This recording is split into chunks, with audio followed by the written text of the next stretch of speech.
All right, so this question says determine the amount of silver required to make 0.876 moles of solid silver sulfide. And then it gives us the reaction. So we have silver, Ag, reacting with hydrogen sulfide and oxygen to give us solid silver sulfide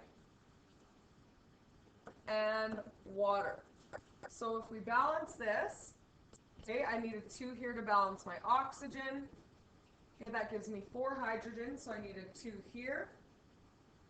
This gives me 2 sulfur, so I add a 2 to balance the sulfur, and then I have 4 silver. So I've got my mole ratio now. Here's my coefficients. If there's nothing there, we assume it's a 1, 2, and 2.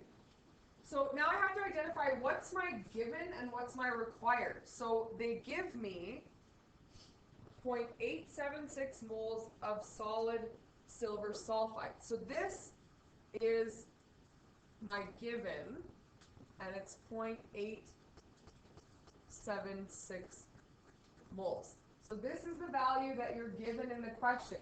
The one that you're looking for is your required. So I'm determining the amount of silver. So Ag is my required. So it's the blank moles of silver is what I'm looking for. Okay, another thing that is helpful when you're doing questions like this is on your chemical reaction, write above them which one's given, which one's required. So silver is required. Okay, solid silver sulfide is my given. Now we just sub into this formula from page 10 of your data books. So I'm looking for my required number of moles. I sub in number of moles of given times coefficient of required over given. So when I sub this in, I get 0.876 moles of, this is my given, the silver sulfide. And I'm going to times it by my coefficient. So coefficient of my required, what I'm looking for, is positive 4.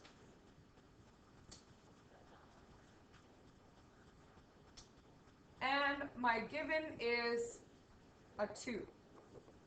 So 2 moles of Ag2S. When we set it up like this, the number of moles of silver sulfide end up canceling out here, and we're left with moles of silver. So we have 0.876 times 4 over 2, which gives us 1.752 moles. And if we round this off to significant digits, it should be 3. So 1.75 moles of our solid silver.